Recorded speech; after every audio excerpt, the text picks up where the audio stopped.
Assalamu alaikum. Sorry, we got disconnected. So let us begin it again. All right. In the name of Allah, the Beneficent, the Most Merciful, I bear witness that there is no God but Allah. I bear witness that Muhammad is the messenger of Allah. Again, I greet you in nation, greeting words of peace of Assalamu alaikum. So before we were disconnected or cut off, we were going over light and sound.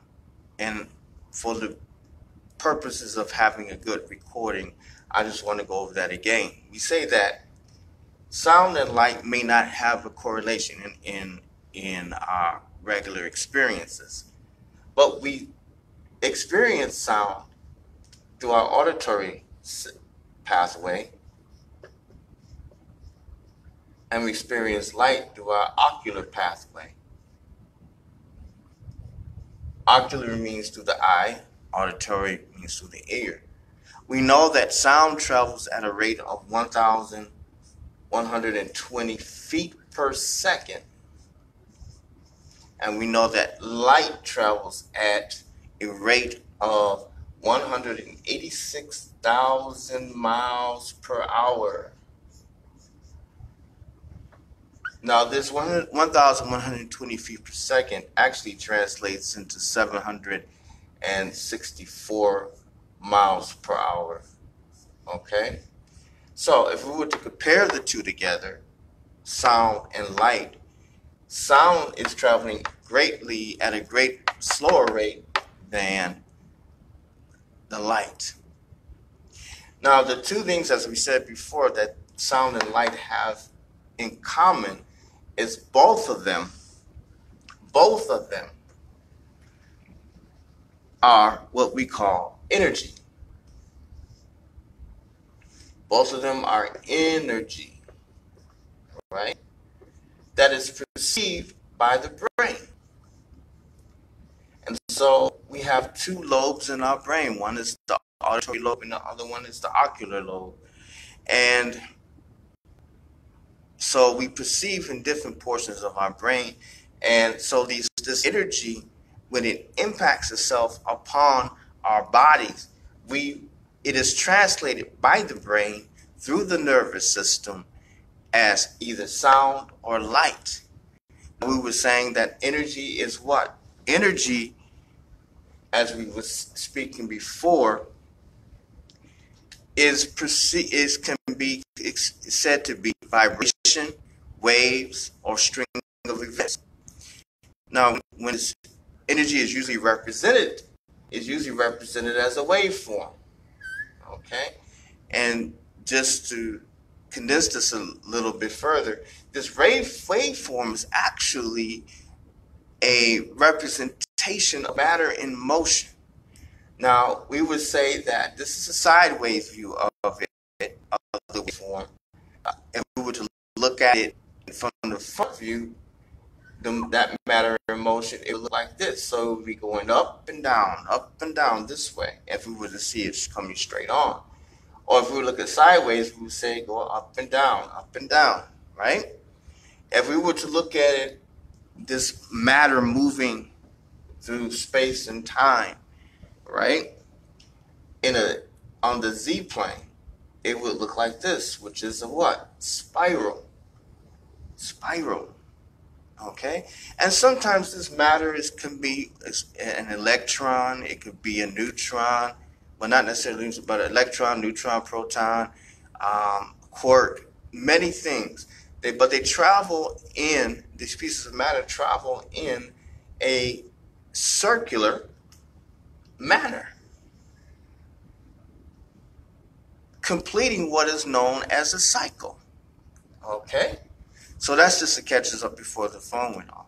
Now, that being said, when energy is in motion, right, we perceive it as sound. The sound, depending on the how fast it's moving or how slow it's moving, we call that changes in its speed, pitch if it's sound, and we say that the changes of the speed of energy, light energy, is called color. Now, we know if the matter is moving at a fast rate, in sound we would say that's a high pitch. The pitch is high, or it's in the treble range. Okay? If the pitch is moving at a slow rate, as far as sound is concerned, we say that the pitch is low, or we call that bass. How low can you go? Okay. If light is moving at a fast rate, very fast rate, we perceive it as the color violet. And if it's moving at a very slow rate, we perceive it as the color red. So, light energy we call color, sound energy we call pitch. Praise be to Allah. Now, there is a phenomenon in which you will have sound in light. Let me say this. Other word, more properly, light in sound. And that is called sonoluminescence.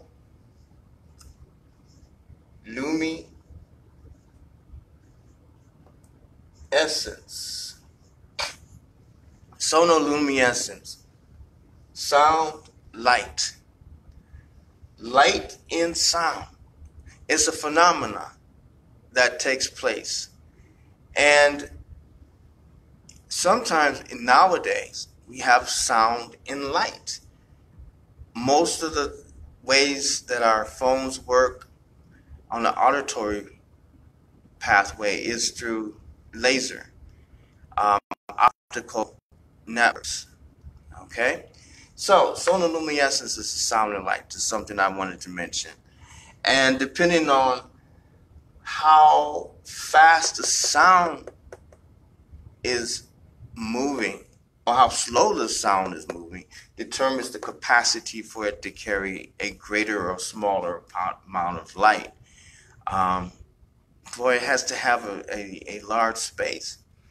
We'll go into this a little later. Now, the beginning of this, the purpose of this discussion is because in the last posting of arts and culture, right, we were speaking about nursery rhymes and fairy tales, and how the fairy tales and the nursery rhymes carry a message within them, but it's a message it's a message that's diabolically opposed, or diabolical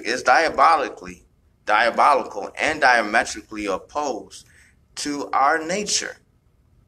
And so we looked at the different aspects. We were looking at Twinkle, Twinkle, Little Star, and we were showing the origin of that, and that we mentioned that its pitch was in the key of C. And we mentioned that the key of C has a color that's associated, that's called red.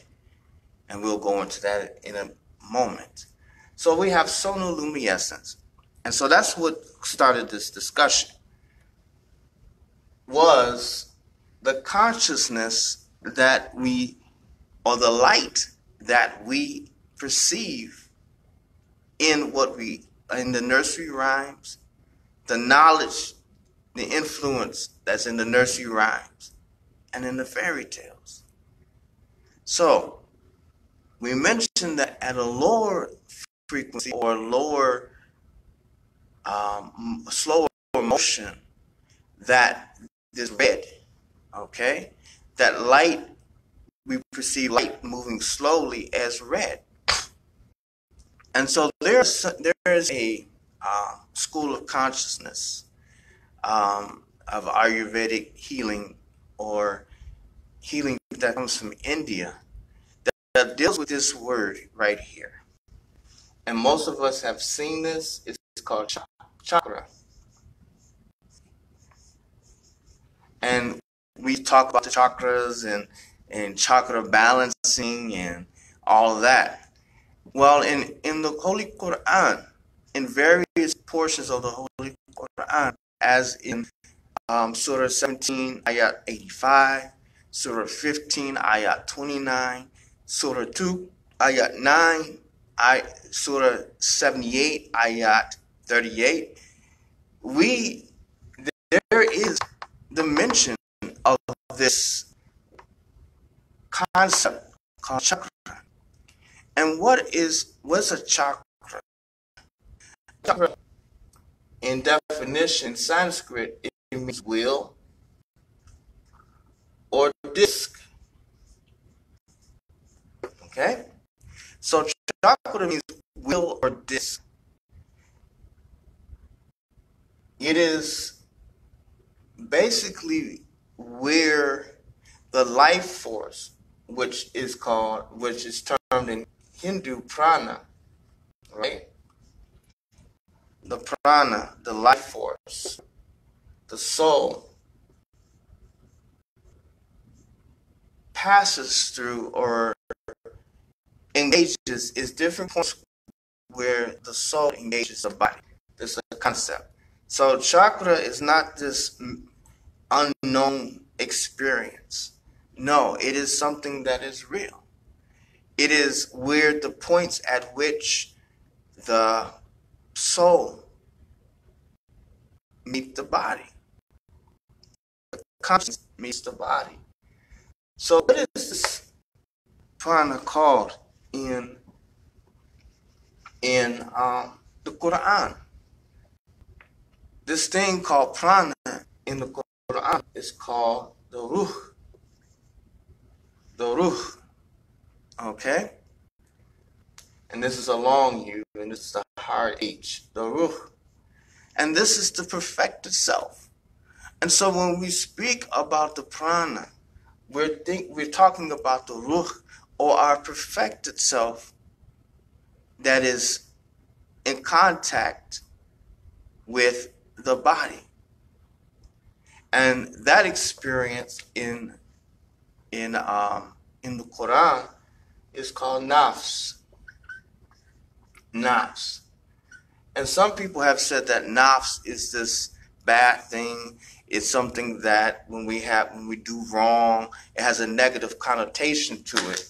But in reality, the nafs is just the soul having an experience, a human experience in this earthen suit. And so, as I said, this ruh, this word ruh, can be found in the Quran in various places, in particularly Surah 78, Ayat 38, Surah 17, Ayat 85, Surah 15, Ayat 29, Surah 2, Ayat 9. And this is the portion of life of Allah that He gives to us. The portion of life that Allah gives to us is called the ruh. The ruh. Praise be to Allah. And so, in our human experience, right? Nafs. In our human experience, right?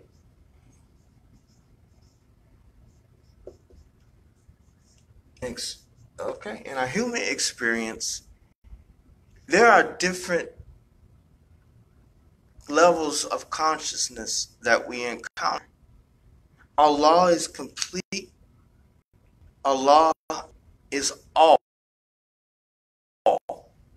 And we are formed and fashioned in like manner. And so we have the fullness of Allah within ourselves. But we start to have problems when there's an imbalance in the different levels of understanding and consciousness that we have. Consciousness is just the word that means to know. It is the knowing of. And so and the awareness of. And so we have different levels of awareness as Allah has. And so in our nafs experience, or in our human experience, we come into the world, our perfected self comes into the world with all of these balanced, right?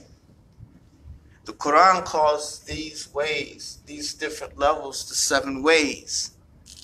The 7 ways of experience. And maybe one day we'll go into that at another time more in depth about that. But the 7 ways.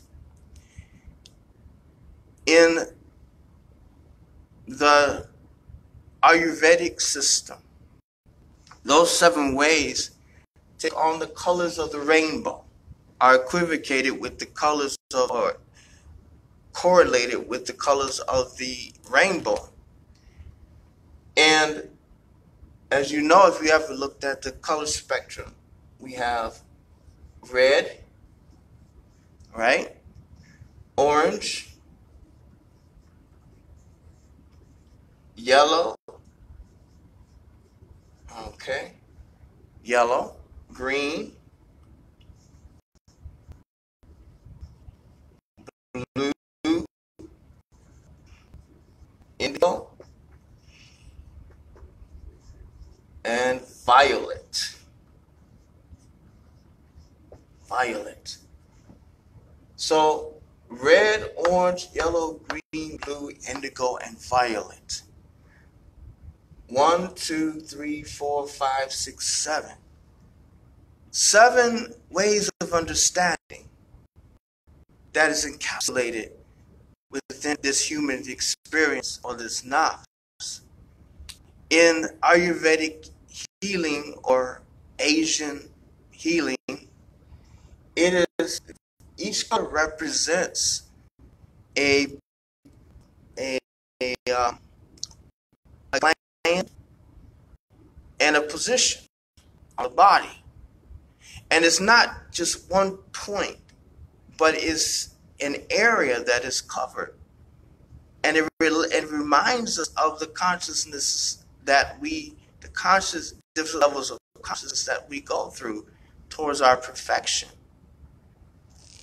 The red is called the root. The root. The orange is called sacral.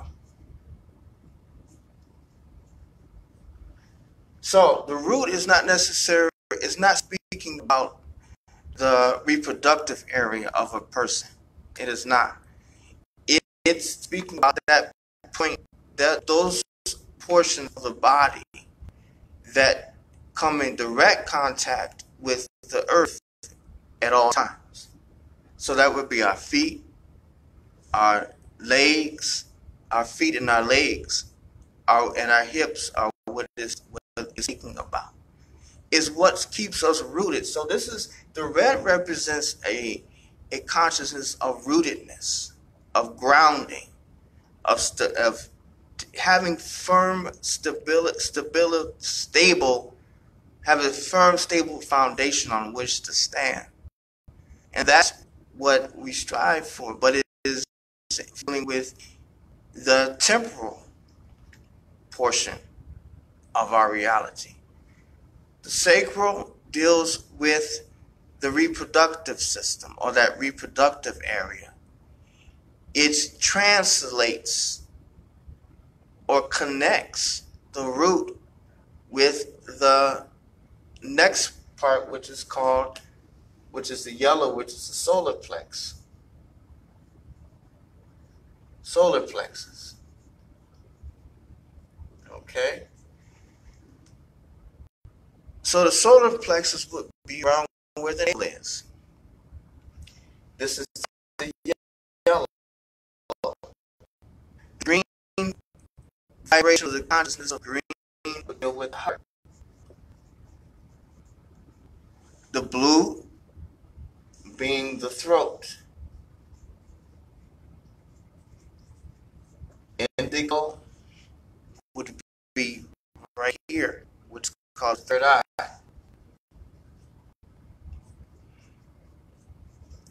And the violet the violet or the purple, which is the crown.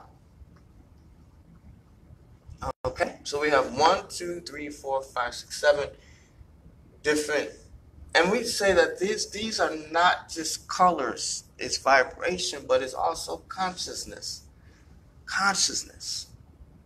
awareness, our capacity to obtain knowledge and learning and understanding.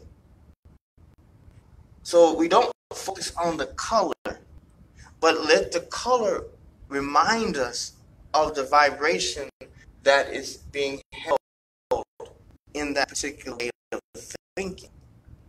And so if we are thinking on a red level, it's really dealing with a temporal, or dealing